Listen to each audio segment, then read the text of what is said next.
Bismillahirrahmanirrahim. Assalamu alaikum dear students. I am Arif and I welcome you all in today's session on K nearest neighbors algorithm. Well, you can download all the notebook files from the course GitHub account Arif PUCIT, and all these notebooks are housed in this data science repository. Well, this is the Jupyter notebook dashboard running locally on my machine at port 8888. And here is the notebook for lecture number 6.24 of the 6th module machine learning for the course titled Tools and Techniques for Data Science. Today we will discuss and practically understand a new algorithm called K nearest neighbors, or KNN, which is a non-parametric and lazy supervised machine learning algorithm that uses proximity to make classifications as well as predictions. Let's move ahead straight away and see the agenda for today's session. My dear students, we will start with the theory and intuition behind KNN algorithm. Where after giving you a bigger picture, I will give you the geometric intuition and working of the algorithm for both classification and regression. Then we will discuss the algorithm's time and space complexity. And since KNN use proximity to do classification and regression, so we will discuss different distance and similarity measures, particularly the Minkowski distance, which is actually generalized metric form of Manhattan, Euclidean and Chebyshev distances. We will practically calculate these distances using NumPy as well as SciPy library. Then we will do a hello world on a toy dataset where we will learn to compute the majority vote using the Euclidean distance metric without using Scikit-Learn. And this example too will be a comprehensive hands-on example of our classification dataset where we will perform EDA, train test split, data pre-processing and then model training, evaluation and prediction using the Scikit-Learn's K-Neighbours classifier class. We will also do we will use different hyperparameter tuning techniques that we have discussed in detail in our previous session to choose the best value of K for the KNN algorithm. And finally I will show you the impact of different values of K on the decision boundary, and we will see that larger values of K will cause underfitting while smaller values of K will cause overfitting. And at the end of today's session we will talk about the limitations of KNN and different techniques for its enhancement. And finally, of course, there are tasks for you to do to build a crystal clear understanding of this algorithm. So we have a lot to do today, so let's start playing. My dear students, let me start by giving you a big picture of K nearest neighbors algorithm. You all must have heard the old well-known proverb, a man is known by the company he keeps, and the famous entrepreneur and motivational speaker Jim Rohn rephrased it by saying that you are the average of the 5 people you spend the most time with. Well, KNN algorithm is also based on the same philosophy, and it is one of the simplest supervised machine learning algorithms, mostly used for classification, but of course can be used for regression as well. This animated GIF over here summarizes the entire process. These green and black dots are the training data points belonging to, say, 2 different classes. When a new query data point comes in which need to be classified, the algorithm calculates the distance between the query point and all the endpoints in the training dataset.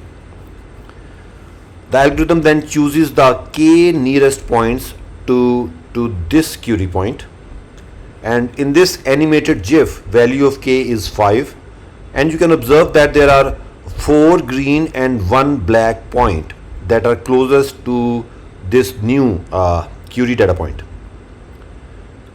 For classification, we take the majority vote of the output label of the k data points, and for regression we take the mean of the output label of k closest points and assign that value to the query data point.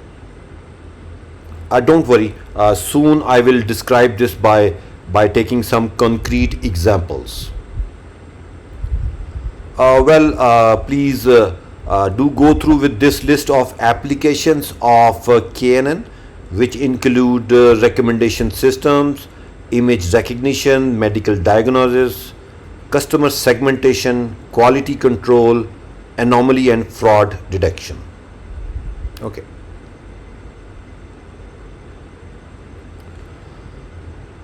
Well, this image intuitively describe or illustrate the working of KNN algorithm for classification.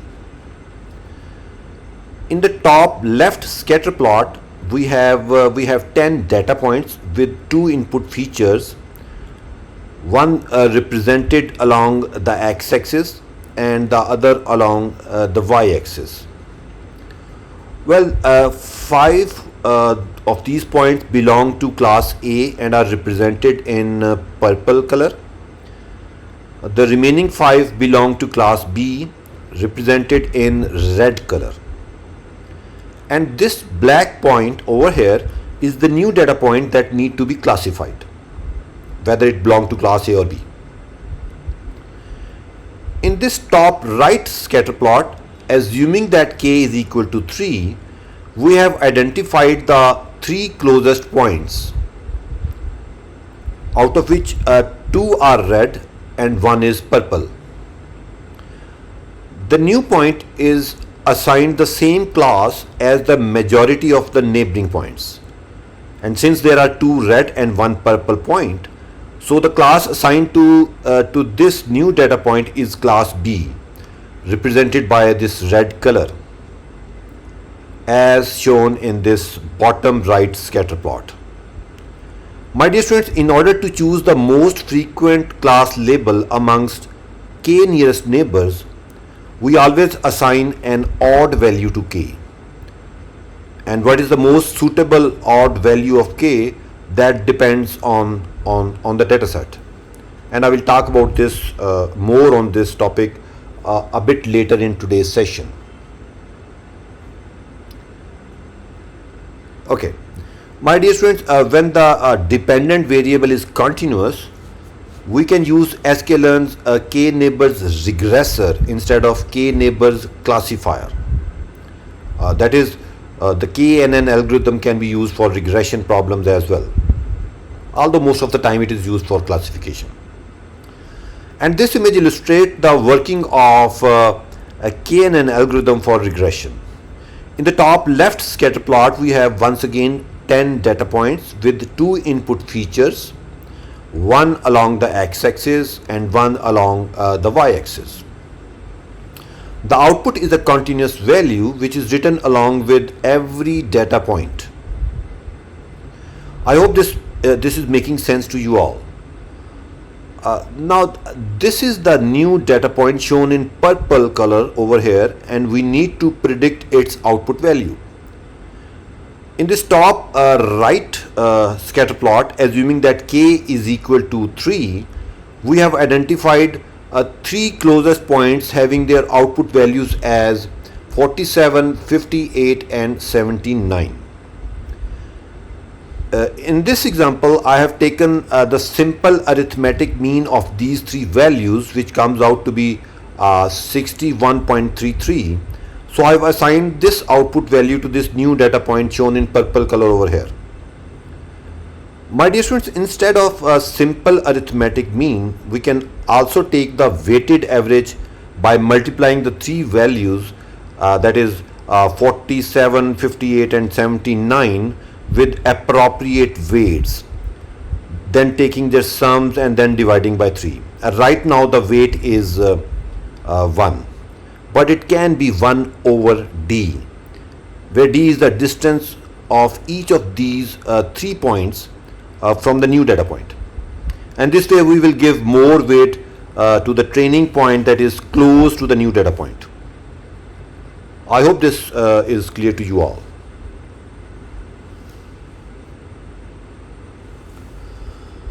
My dear students, with this intuitive background, let me describe the KNN algorithm and its time complexity in a bit detail.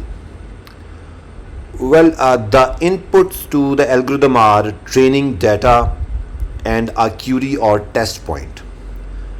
Other than this, we need to specify the distance or similarity metric and the value of k as well, which are of course the hyperparameters of this machine learning model. As such, there is no training phase of this algorithm, and that is why it is called a lazy learning algorithm. By this I mean KNN do not learn from the training set, rather just stores the training data and use it at the time of prediction. My dear students, since there are no model parameters to be learned and it makes no assumptions on the underlying data distribution, therefore it is also called a non-parametric algorithm. Anyways, this step 1 of the algorithm starts when a query data point comes in for prediction, and the algorithm calculate the distance of this query data point from the n data points in the entire training data set. And for the algorithm to work best on a particular data set, we need to choose the most appropriate distance metric, which can be Manhattan, Euclidean or Chebyshev. If we have n data points and each data point is having let's say m dimensions, so to compute n distances it will take a big O of nm time. I think this step 1 is clear to you all. Well, in step 2 the algorithm chooses k observations from the training data set which are nearest to the query data point. The time complexity of this step 2 is big O of nk. So for small values of k like 5 or 10, it can be big O of n, and for very large values of k almost equal to n, the complexity goes to big O of n square. Don't worry, soon I will practically show you the impact of different values of k on the result of the algorithm as well, and we will also discuss different techniques to find the best value of this hyperparameter k. Anyways, finally in step 3 we assign a label to the query or test data point. For classification we do this by majority vote, and for regression we take the weighted average of the output values of k nearest data points. So the time complexity of this step is big O of k, and the overall time complexity of the algorithm comes out to be big O of nm. Well, my dear students, you might have observed that this algorithm is memory hungry as well, as it needs to keep and use all the training data samples during the testing phase. This is unlike to the linear and logistic regression models, which learn model parameters in the training phase and later in the prediction phase just use them, and they do not need the training data at all. Therefore, KNN algorithms actually requires no training time. However, whenever the algorithm is put into action, it needs to search the entire dataset to find k nearest neighbors. So the space complexity of KNN is again big O of nm, as it needs to store all the training samples. Don't worry, soon we will do all this practically in Python for a crystal clear understanding. Let's move ahead. And I think this is time to describe as to how we can find or calculate the distance between two data points or between two n-dimensional vectors. And before discussing different available metrics, please do not get confused from these two terms, distance and similarity, which are actually opposite of each other. A low value of distance and a high value of similarity specifies that the two points are close to each other. Well, there exists a variety of distance and similarity measures in literature, some of which are good for numeric data, some perform better on textual data, and some do good on image data. So the selection of distance measures for KNN algorithm depends on the problem at hand and how much noisy, of course, your data is. I very strongly recommend that you should go through this review paper titled Effects of Distance Measure Choice on KNN Classifier Performance, and this is available at this link. However, in today's session I will restrict my discussion on Minkowski distance, which is a generalized metric form of Manhattan, Euclidean and Chebyshev distances. Well, Minkowski distance is the generalized form of Manhattan, Euclidean and Chebyshev. The Minkowski distance between two points having m dimensions, p is equal to p1, p2, so on to pm, and q is equal to q1, q2, so on to qm, is defined by this formula. The formula is shown in magenta color over here. Note that a must be greater than or equal to 1. And if you put a is equal to 1 in Minkowski formula, it becomes the Manhattan distance, also known as the L1 distance, city block distance or taxi cab distance, shown in blue color over here.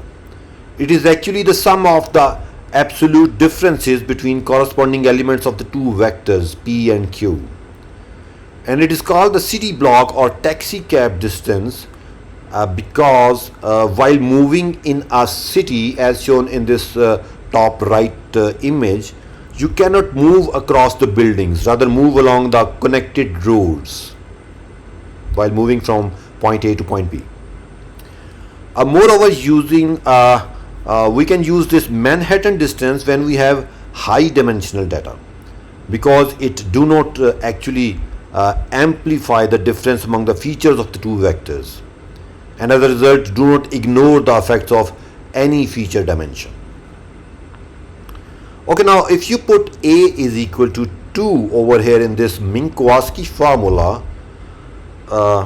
it becomes the Euclidean distance, also known as the L2 distance, shown in purple color over here.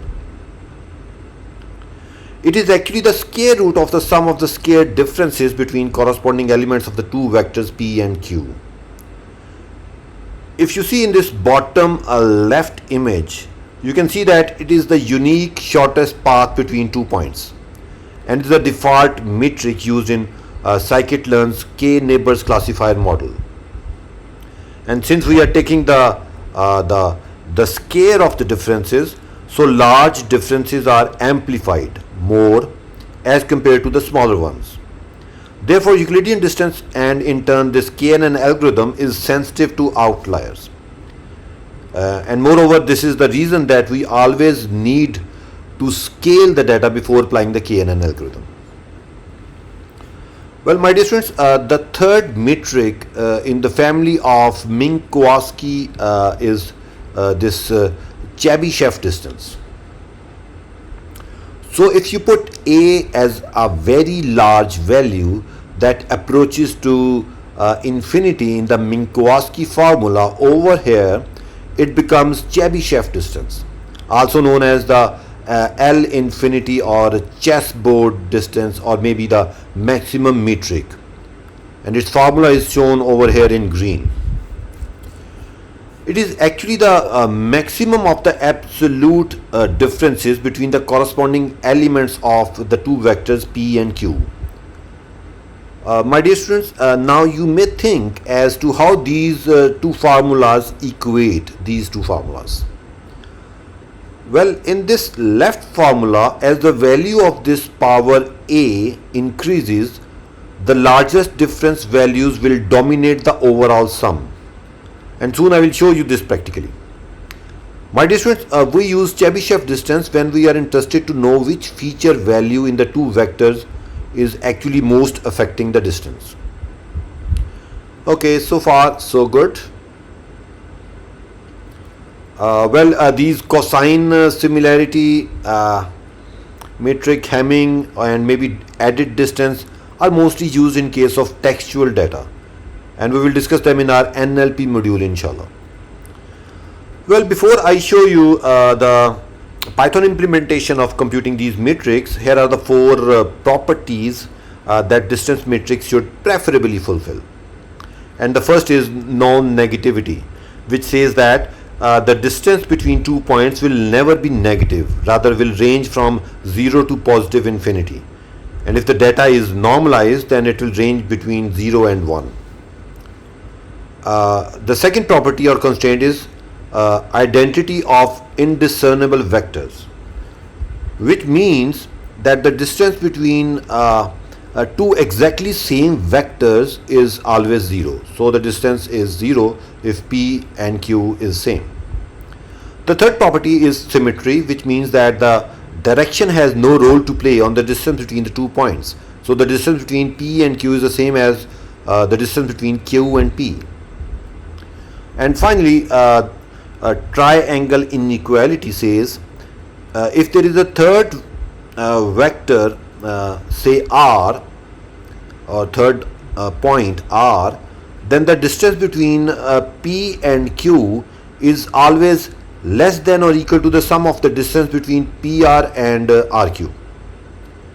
And if this is equal, that means R lies on the line joining P and Q. I think this makes sense. My dear students, I think this is enough of theory related to distance metrics. Let us now make our hands dirty to practically calculate these distances in Python using the above discussed formulas, as well as using the methods available in the distance module of SciPy library. Let me give you a quick walkthrough of this code cell which do the job.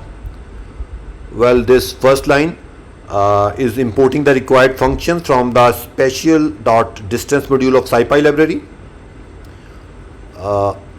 Over here, I am creating just two vectors, u and v, just three-dimensional vectors, and these 9 lines of code are computing Manhattan, Euclidean, and Chebyshev distances.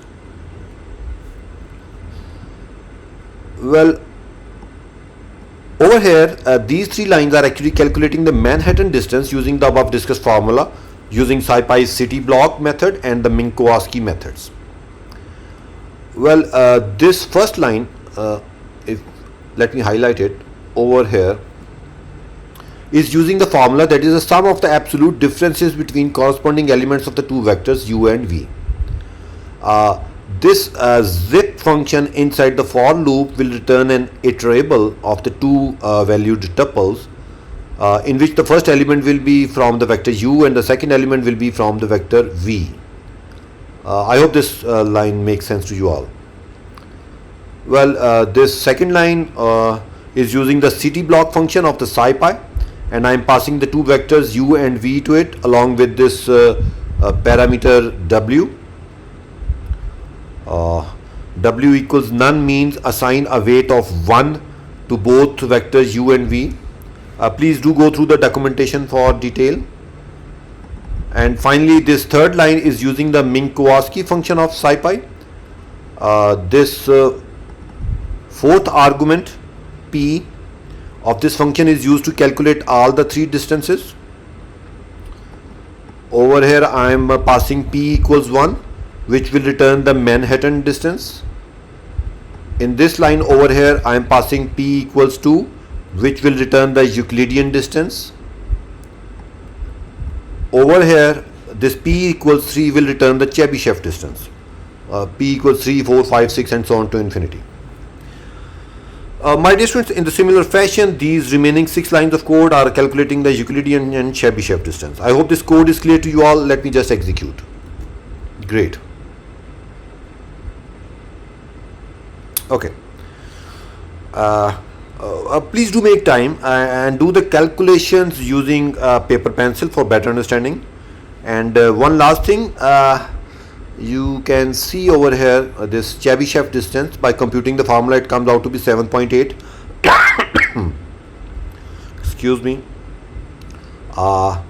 Let me instead of 3, let me say a bigger value, 100, and over here let me say 0.01, and for Minkowski let me say over here p equals 100. Let me just execute again, and you see now we have exact match of 8. So Chebyshev distance when p approaches to a very large value is the same using the formula, using Chebyshev and using Minkowski. I hope the theoretical concepts related to distance matrix are clear to you all. So let me just move ahead. Well, my dear students, I think now we all are equipped to apply KNN Neighbours algorithm on a simple data set. Let me just load our toy data set from this fruits underscore classification.csv file. This data set has just 10 rows having 4 input features, namely the mass, width, height and color score. And based on these input features, every observation is labeled either as apple, orange or lemon, this column, and this column is encoded as well over here. Apple is encoded as 0, orange is encoded as 1 and lemon is encoded as 2. I hope this makes sense. Okay. My dear students, let's suppose that we have a new data point containing the mass, width, height and color score of an unknown fruit. Let me just execute it.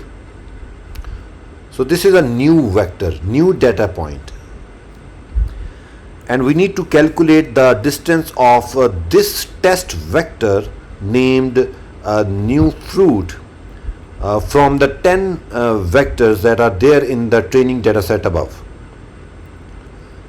Okay. Well, let me calculate the Euclidean distance manually using the above discussed formula, and this code cell actually contains the code to do this task. I am just using the apply method of the data frame and passing it this user defined function Euclid underscore distance, which will be applied to all the rows of the data frame and will return the distance of the new fruit vector from each vector or row of the data frame. So in summary, this will create a new column distance in the data frame containing the distance between this new fruit and that particular row or observation. Let me just execute it. So this 46.04 is the distance of the first row from the new fruit vector, and similarly this 12.13 is the distance of this last row from the vector new fruit. I hope this is making sense. You can calculate all this manually as well for better understanding. Okay. Now let me just sort the data frame based on its distance column. I am using the sort underscore values method of data frame for this task. Let me just execute. So we have sorted data frame now. And if we assume k equals 3, the three nearest neighbor of the query data point are lemon, apple and lemon. And by majority vote, we will assign the label lemon to the new fruit, having a mass of course 130, width of 7.5, height of 9.2 and color score of 0.5. Great job done. So we have done KNN without using the Scikit-Learn library. Let's move ahead and do a mini project of binary classification using Scikit-Learn. Excuse me. Let me just load this data set from the user underscore data CSV file. Once again, this is a hypothetical data having 400 rows. The three input features are gender, age and estimated salary, and the output label is whether the person having these attributes has purchased an item or not, encoded as 1 and 0 respectively. We will of course use the Scikit-Learn's K-Neighbours classifier model for this task, but instead of jumping on to classification straight away, I will first do some EDA. I will do some EDA on this.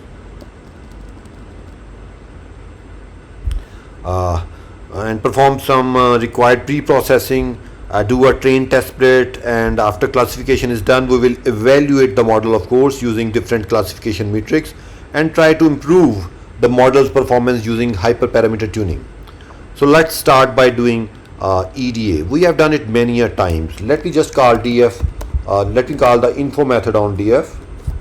So this tells us the different data types of the 4 columns and the non-null count. So there are no missing values in this data set. Great. Let me call describe on data frame. So this gives the descriptive statistics of all the numeric columns. We are not getting any details about the numeric column, nominal column. That is, we are not getting the information about this gender column over here in this. So let me just get the value counts. Let me just say df dot gender dot value counts. Let me call this method on this series object. So this tells me the count of the male and female in our data set. So out of 400 total observations, we have 204 females and 196 males. Let me just use this df on the purchased column as well. Purchase dot value counts.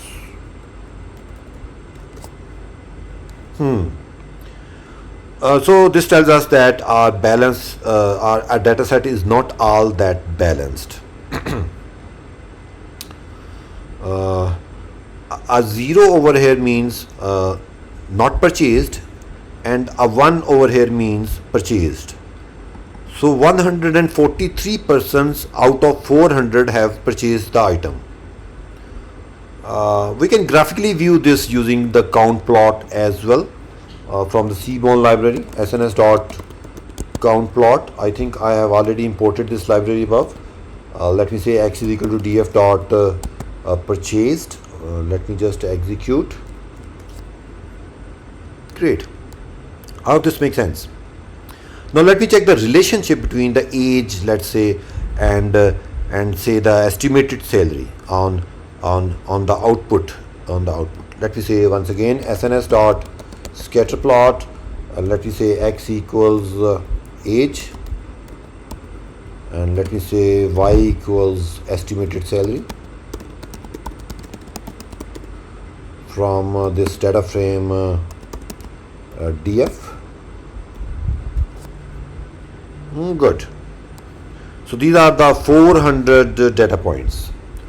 Well, let me use let me use the hue argument and set it to the output column purchased to see which all of these 400 points or observations have have done the purchase or not. Let me just copy this, paste this over here, and let me pass the argument hue, purchased, execute. Now this is better. Good. Note that the orange data points represent the persons who have done the purchase, and majority of these are the people having either estimated salary greater than 80,000, or people having age roughly greater than 45 years. I hope this makes sense. Okay, finally let me show you the correlation metric as well. Let me say df dot corr, and let me pass just numeric only is equal to true. So this is the correlation metric. Let me just use the heat map method to graphically view this for better understanding. SNS dot heat map, and let me just pass this correlation matrix inside it, and let me use annotate is equal to true, and let's just execute. Great. So this is better. This is a better view. Now the age and purchase columns have a correlation of 0.62. You see, age column, purchase column has a correlation of 0.62, while the estimated salary and purchase column have a correlation of 0.36.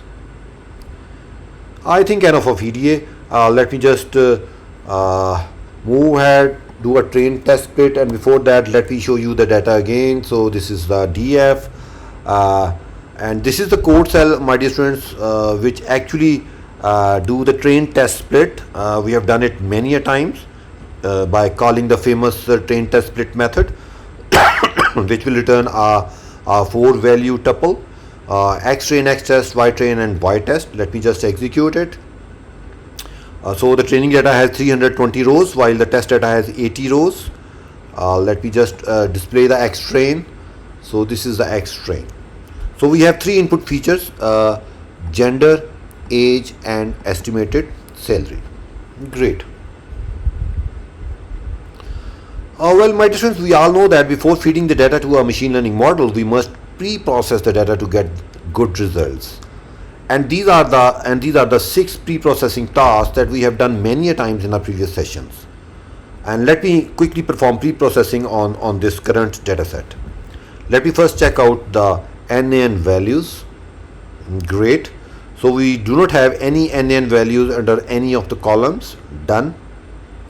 The only categorical feature in this data set is gender, and this is the code cell, which is actually creating an instance of one hot encoder, calling fit on x train's gender column, then calling transform on both x train and y train gender column. Let me just execute. So the gender column is encoded with the female encoded as 0 and male encoded as 1. You can note it over here. The gender column has been encoded. So this transform has returned a numpy array which I have assigned it to this gender column. Anyway, let's check out the outliers as well. Let's check the distribution of age column first. So it is normally distributed, so we can use a z-score method to identify the outliers under this age column. And this code cell, we have seen it many times. Let me just execute. So this has displayed the outliers, and there are no outliers, and we all know that anything below mu minus 3 sigma and anything above mu plus 3 sigma is considered as outlier. So we don't have any outliers under the age column. Great. So let me check the distribution under the estimated salary as well now. Let me execute this code. My dear students, we have seen this many a times, so I'm going a bit quick. So this is a bit skewed distribution, so we can use the IQR method to identify the outliers on this and handle them. So I've used the SNS box plot method for this. So this is the box plot on the estimated salary column, and once again you can see for this technique anything below this whisker and above this whisker is considered as outlier. So anything below Q1 minus 1.5 times IQR and anything above Q3 plus 1.5 times IQR is considered outlier. So we have no data before this whisker and after this whisker, so there are no outliers, so we need not to handle them. Anyway, if there exists any outliers, my dear students, we can trim or remove the rows having outliers, or you can do capping, that is assigning the boundary values to the outliers. Anyway, the next pre-processing is feature scaling, which is a must for all distance-based algorithms. And this code cell is actually creating the Scikit-Learn standard scalar transformer, creating the instance, calling the fit on the 3 columns of the xtrain, and then calling a transform method on both xtrain and xtest, and of course assigning the return numpy arrays to xtrain and xtest respectively. Let me just execute and show you the xtrain. Great. So these are the scaled values of the gender column, the age column, and the estimated salary column, all having of course a mean of 0 and standard deviation of 1. Great. Well, my dear friends, now the data is ready to be fed to the model, so it is time to create an instance of the K-Neighbours classifier. Excuse me. And this code shall do the job and also display the default values of the hyperparameters using the getParams method. Let me just execute. So these are the bunch of hyperparameters. Note the default distance metric is Minkowski with a p-value of 2. That means Euclidean distance. The default value of n neighbors is 5. This n neighbor means k, so k is equal to 5 default value, and the weights over here. And the weights parameter default value is uniform, that is all points in each neighborhood are weighted equally. Well, my dear friends, to check out the details of these and other hyperparameters, you can check the help page. Let me do that. Let me just say help. Let me say K-Neighbours classifier. Let me execute. So this is the help page. Do make time to read the documentation for better understanding. I think now it is time to train our model by calling the fit method and passing it xtrain and ytrain. Let me just execute. My dear students, remember KNN is a lazy learning algorithm. That is, it do not learn in the training phase, rather just stores the training data in appropriate data structure and use it later in the prediction phase. So let's do the prediction now by calling the predict method and passing it the query points in the xtest dataset. Let me just execute. Okay, so these are the predictions. A value of 1 means the person will do a purchase, and a 0 means the person will not do a purchase. Excuse me. Remember, during this prediction phase, the model will compute the Euclidean distance of each point in xtest from all the saved data points in xtrain. Moreover, the model will count majority vote from the k nearest neighbors and assign the appropriate label to each xtest data point. I hope this is making sense to you all. Well, my dear students, let us now use different evaluation metrics to evaluate the performance of this model. Let me just first check the accuracy score, which comes out to be 0.9125, and it tells us that 91.25% of the time our model predicted correctly. Let me show you the confusion matrix. Let me display it graphically using the confusion matrix display module, and you can use the from predictions method or from estimator method. Both will work equally good. Let me just execute. Great. So we have 4 false positives and 3 false negatives. Good. And my dear students, this code cell over here actually extracts the true positives, true negatives, false positives, and false negatives from the confusion matrix. Then it calculates the counts and percentages and display the confusion matrix using the heat map plot of Seaborn library. The same as we have done above, but manually and displaying a bit of more information. All of this is making sense. We have done it before as well, I think. My dear students, you all know about the accuracy paradox. That is, accuracy doesn't prove to be a good evaluation metric in case of imbalanced dataset. Let me just show you again the count of the output column by saying df dot purchased dot value counts. Okay. So our data set is a bit imbalanced. That is 257 out of 400 do not purchase. And in case of imbalanced data set, a classifier predicts the majority class, tends to predict the majority class. So this code cell over here displays the precision, recall and F1 score along with the complete classification report. Let me just execute. Okay. My dear students, we have discussed these evaluation metrics in detail while studying logistic regression, and I think it was lecture number 6.22. Interested students can watch that video for a crystal clear understanding of these evaluation metric.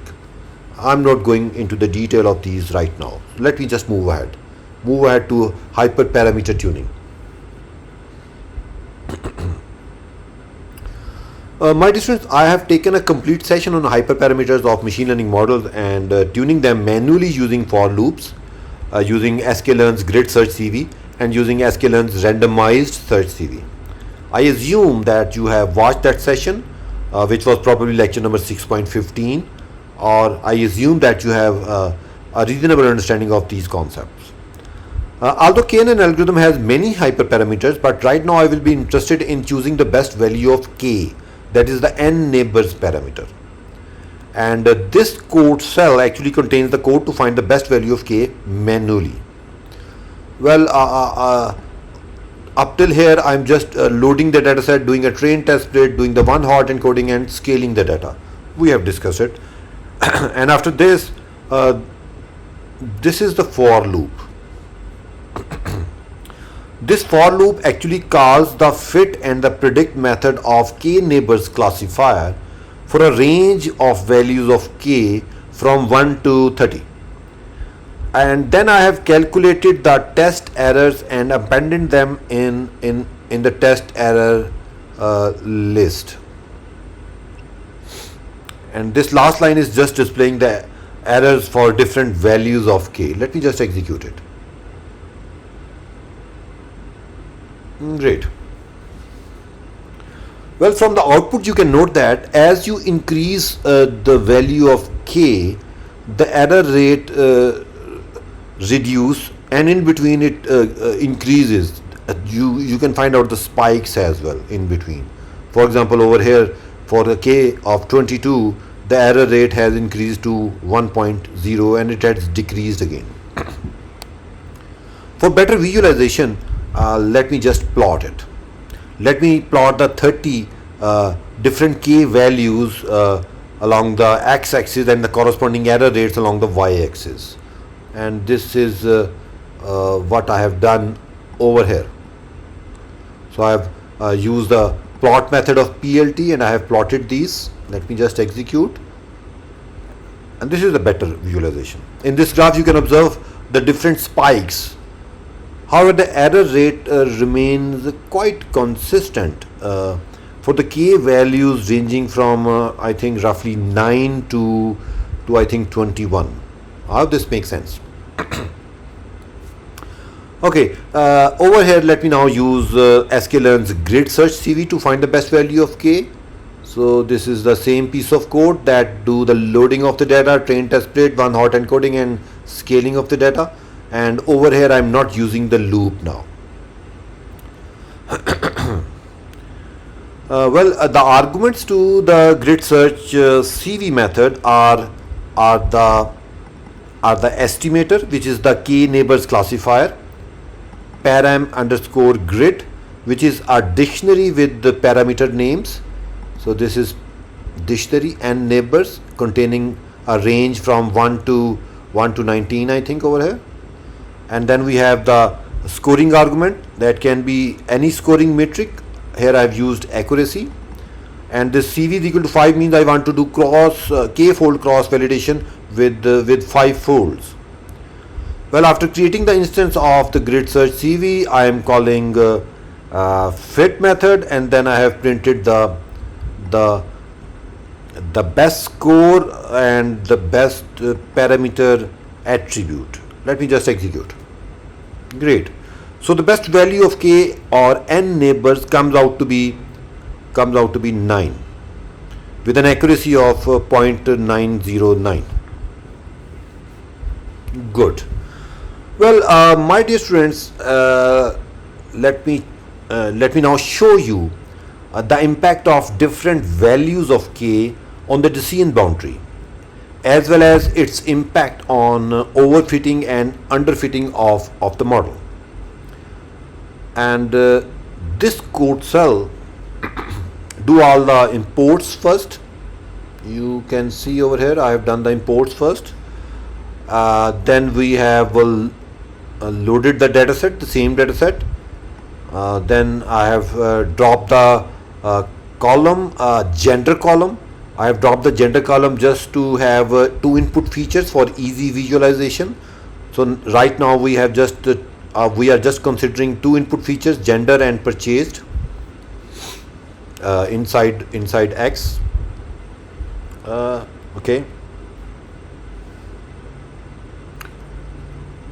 Fine. Then I have done the train test split, and we have done the scaling. So this is simple. This is done. Okay.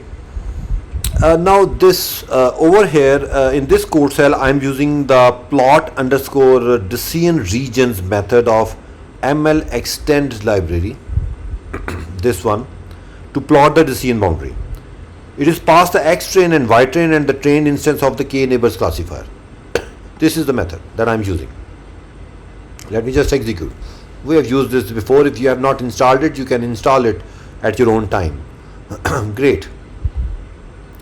So this is the age and this is the estimated salary. So these are the 2 input features now. And a 0 means the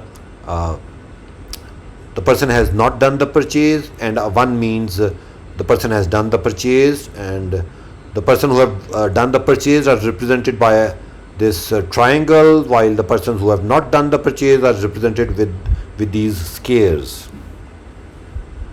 I hope this makes sense. The blue square belong to class 0, and the orange triangles are the data points that belong to class 1. Well, note that decision boundary this time, unlike logistic regression, it is not a straight line, and you can see a lot of islands showing that the model has high variance and is overfitting. So if the nearest point to the query data point is an outlier, the model is assigning the label, the same label to the query point as that of the outlier. So this is an issue over here. Let me just execute the code of this cell.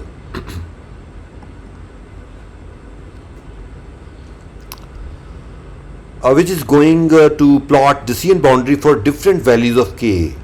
That is setting the n neighbors over here to different values of k, which are 1, 3, 5, 7 and 9. So this is k equals 1, plot for k is equal to 1, the same decision boundary. This is the plot for k equals 3. This is the decision boundary for k equals 5. Decision boundary for k equals 7, and finally k equals 9. Well, my dear students, you can observe that the boundary becomes smoother with increasing value of k. Let me show you this once again. So for k is equal to 1, we have a lot of islands. For k is equal to 3, the islands are reducing and the boundary is getting smooth and smooth. And for k equals 9, we have a reasonable smooth decision boundary. So for k equals 1 over here, the model is overfitting, having high variance and is affected by the outliers.